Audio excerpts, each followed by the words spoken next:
नमस्कार साथियों, आज हम आपको भारत के पवित्र तीर्थ स्थलों में से एक गया जी के बारे में बताएंगे, जहां पितरों का तर्पण और पिंडदान कर मोक्ष दिलाया जाता है। अगर आप भी यह जानना चाहते हैं कि यहाँ किया गया पिंडदान इतना प्रभावशाली क्यों माना जाता है, तो बने रहिए हमारे साथ, क्योंकि आगे हम इसका रहस्य विस्तार से समझेंगे।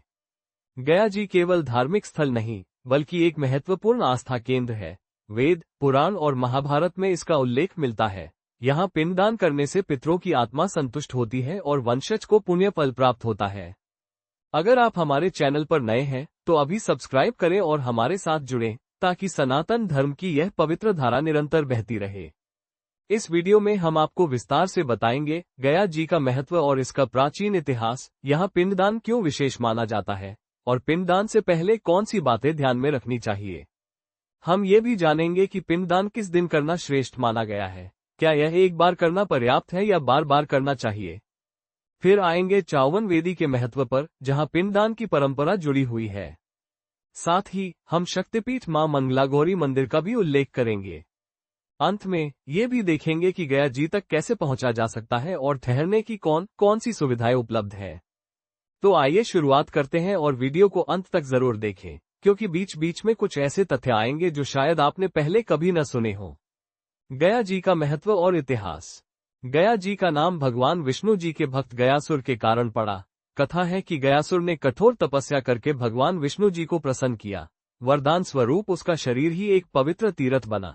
तभी से यह स्थान पिंडदान और पितृकर्म के लिए सर्वोच्च माना जाता है। विशेषकर पितृपक्ष में यहाँ लाखों श्रद्धालु अपने पितरों का तर्पण करने आते हैं। याद रखिए, यही कारण है कि गया जी को पितृकर्म का सबसे बड़ा तीर्थ कहा जाता है। रामायण में आता है कि जब भगवान श्रीराम जी अपने पिता महाराज दशरथ जी का पिंडदान करने गया जी आए, तो माता सीता जी ने अपने हाथों से पिंड बनाकर तर्पण किया। अब आइए समझते हैं, आखिर गया जी का पिंडदान इतना खास क्यों माना गया है। गया जी में पिंडदान क्यों विशेष है। पिंडदान तो कहीं भी किया जा सकता है, परंतु गया जी में करने का महत्व सर्वोच्च है। कारण ये है कि यहाँ भगवान विष्णु जी के विष्णुपाद मंदिर में भगवान के चरण चिन्ह विद्यमान है। विश्वास है कि यहाँ किया गया पिंडदान सीधे पितरों तक पहुँचता है। इसके अतिरिक्त गया जी की फल्गु नदी, अक्षयवट वृक्ष और सीता कुंड की पवित्रता इस कर्म को और भी प्रभावी बनाती है। रामायण और महाभारत दोनों में इसका उल्लेख मिलता है, इसलिए इसे पितृकर्म का सबसे बड़ा तीर्थ कहा जाता है। सबसे खास स्थल है विष्णुपाद मंदिर, जहाँ भगवान विष्णु जी के चरण चिन्ह देखे जा सकते हैं। यही गया जी का हृदय स्थल है। पिंडदान से पहले ध्यान रखने योग्य बातें। गया जी में पिंडदान करने से पहले कुछ महत्वपूर्ण बातें ध्यान में रखनी चाहिए। सबसे पहले ये समझना जरूरी है कि यह केवल एक औपचारिक कर्म नहीं है, बल्कि इसे मन और श्रद्धा की शुद्धता के साथ किया जाना चाहिए। पिंडदान की सामग्री की व्यवस्था के लिए बहुत बार पंडित जी सहायता कर देते हैं, या आप स्थानीय बाजार से पंडित जी की सलाह के अनुसार सामग्री खरीद सकते हैं। सामान्यतः परिवार के ज्येष्ठ पुरुष पिंडदान करते हैं, लेकिन परिस्थितिवश महिला भी यह पवित्र कर्म कर सकती है। साथ ही स्वास्थ्य और समय का ध्यान रखना भी आवश्यक है, क्योंकि पिंडदान प्रातःकाल करना श्रेष्ठ माना गया है।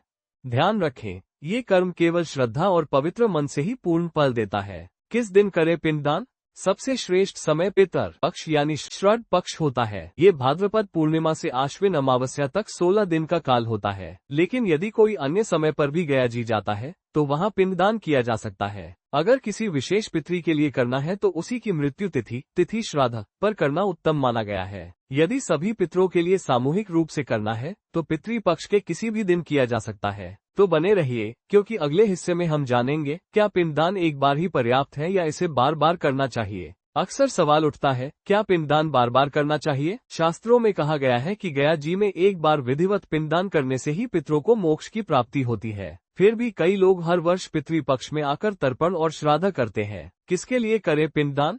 पिंडदान 3 पीढ़ियों के पितरों के लिए किया जाता है, पिता, दादा और परदादा तथा माता, दादी, परदादी। लेकिन विशेष परिस्थितियों में किसी विशेष पितरी, जैसे अकाल मृत्यु या बिना संतान के दिवंगत आत्मा के लिए अलग से भी किया जा सकता है। यहाँ ध्यान देने योग्य बात यह है कि शास्त्र कहते हैं, एक बार विधिवत गया जी में पिंडदान कर लेने से ही पितरों को मोक्ष की प्राप्ति होती है। गया जी में पिंडदान प्रक्रिया। गया जी में पिंडदान के लिए मान्यता प्राप्त पंडा पुरोहित परिवार है।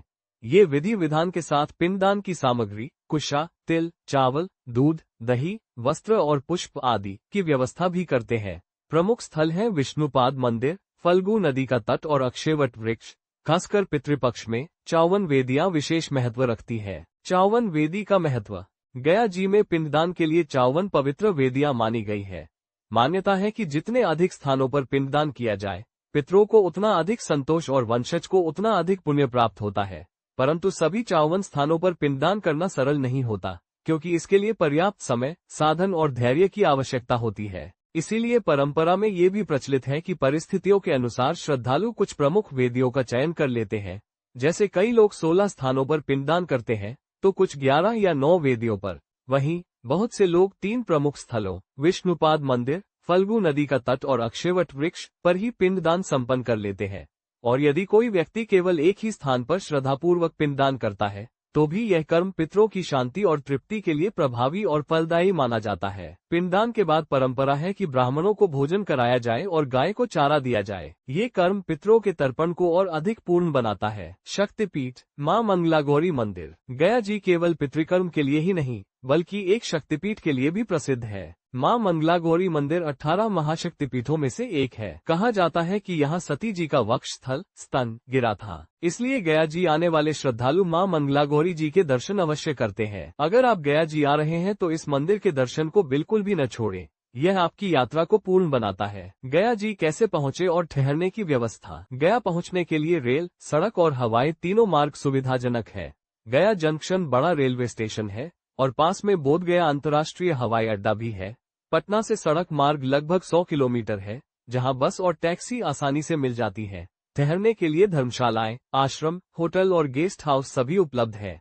पितृपक्ष में भीड़ बढ़ जाती है, इसलिए ऑनलाइन बुकिंग पहले से कर ले। गया जी आकर पिंडदान करना केवल कर्मकांड नहीं, बल्कि अपने पितरों के प्रति कृतज्ञता और जीवन को पवित्र बनाने का अवसर है। फल्गु नदी, अक्षयवट वृक्ष, विष्णुपाद मंदिर और मां मंगलागौरी मंदिर इसे और भी दिव्य बनाते हैं। हर हर महादेव। जय विष्णु भगवान।